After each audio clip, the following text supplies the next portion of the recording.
Hey, how's it going everyone? It's me, it's Jinsula. I hope you're having a good day and welcome to today's Pokemon Go video. Well, this may actually not be a Pokemon Go video because today I wanted to talk about a brand new game that Niantic is developing, and it's going to be set in the Monster Hunter universe. And I really think there's a lot of things that Pokemon Go players are really frustrated about when it comes to this announcement, and I do think it needs to be addressed. That's what I'm going to be talking about in this video, so let's roll the intro and get right into it.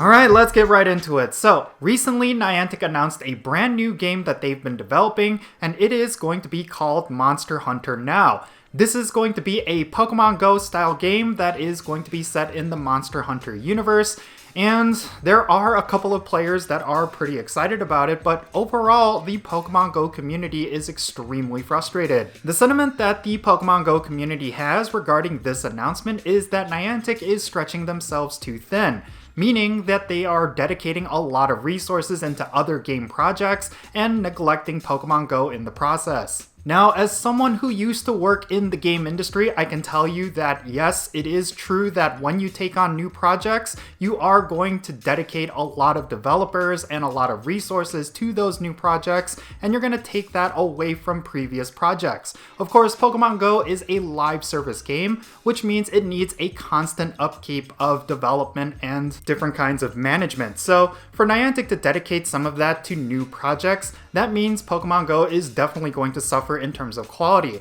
And of course, that is something that we've been seeing lately. I mean, just speaking outside of the Hear Us Niantic movement and the remote raid pass nerfs, there's been a lot of issues that have been plaguing Pokemon Go recently. I think the most glaring example as of late is of course regarding the Mystic Heroes event.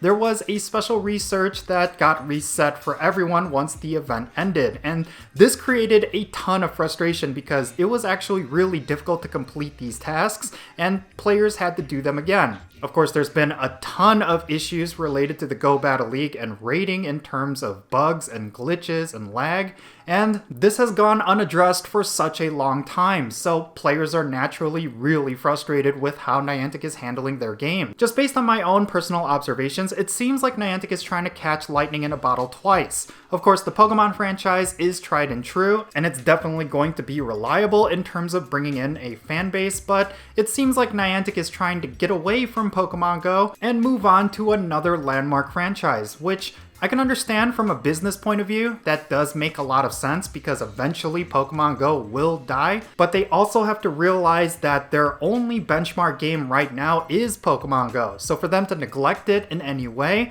that is going to be detrimental for their company overall. Now, honestly, I think they could go one of two ways right now. First and foremost, I think it's the obvious one. They should just stop with all of these side projects and just put all of their chips into Pokemon Go. I think that makes the most sense as of right now, mainly because there's no other property that players are clamoring for with this kind of gameplay. Much like how with Riot Games and with Blizzard Entertainment, they put all of their chips into very few games, and I really feel like this is something Niantic should consider. Maybe they should just focus all of their development into Pokemon Go and Ingress. I think that would be a good direction to go, and maybe they should stop doing these side projects because most of them are going to die out anyway. Because think about Harry Potter Wizards Unite. Aside from Pokemon Go, that has got to be the second largest franchise that they could have handled. But of course, that game completely failed, and I can see this happening for all of the other projects that they are working on or have already released.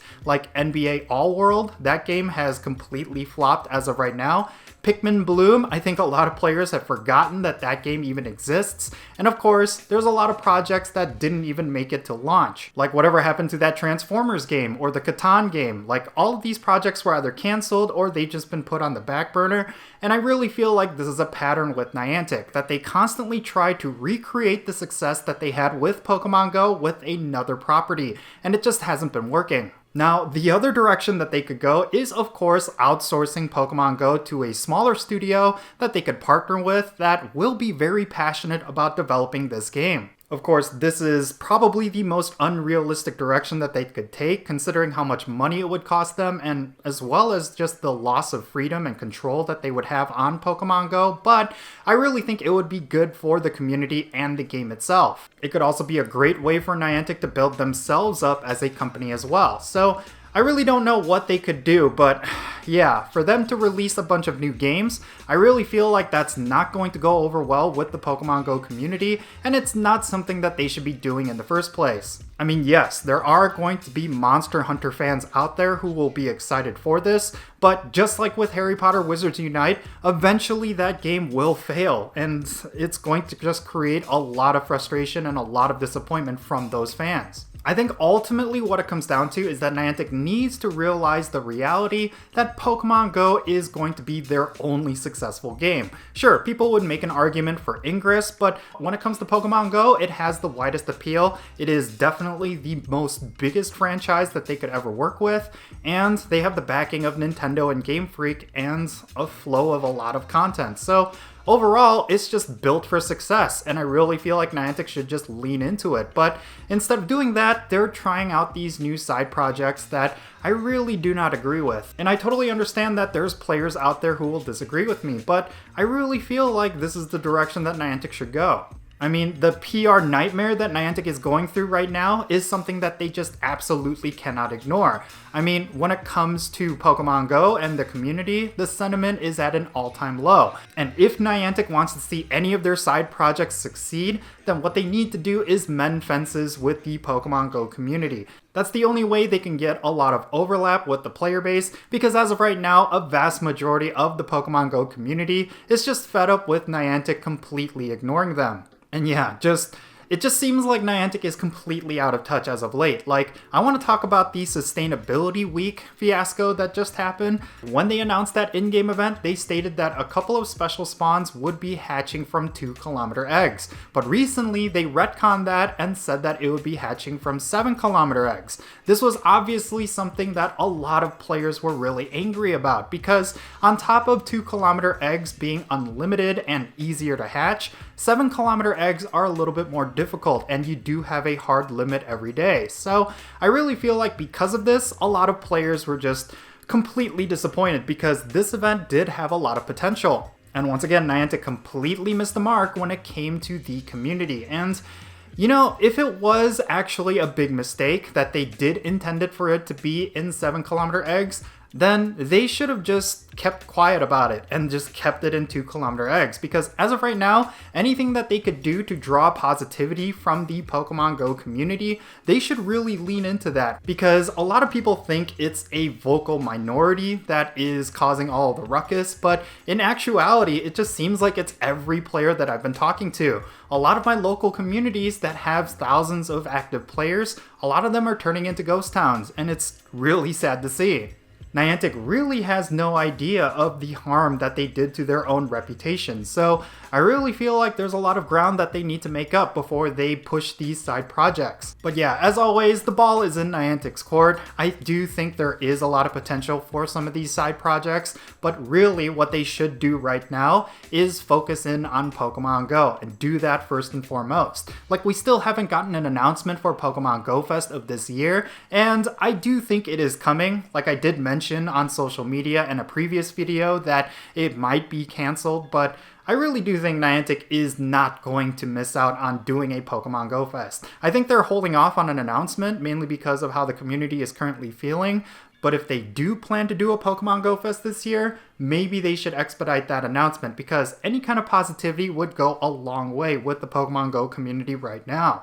But yeah, that's just my thoughts and opinions regarding all of this. I would love to know what you are thinking down below. Are you in agreement that Niantic should just focus in on Pokemon Go? Or do you think it's okay for them to take on some side projects? Let me know why in the comments, and let's have a great discussion. And if you ended up enjoying this video, make sure you hit that thumbs up button and subscribe if it's your first time here. And don't forget that little bell so you can stay up to date on whenever I upload videos. And I want to give a quick shout out to my patrons on Patreon. You make this channel content possible. If you want to support my channel in any way, big or small, then do consider checking out the links in the description below. For all my patrons, they get a permanent spot on my in-game friends list. So if you want to interact with me in some way, like with remote raids or the friendship meter, then do consider becoming a patron on my Patreon. But yeah, that's going to be it. I'm Count Jinsula. Be safe, have fun, love yourself, and I'll catch you all later.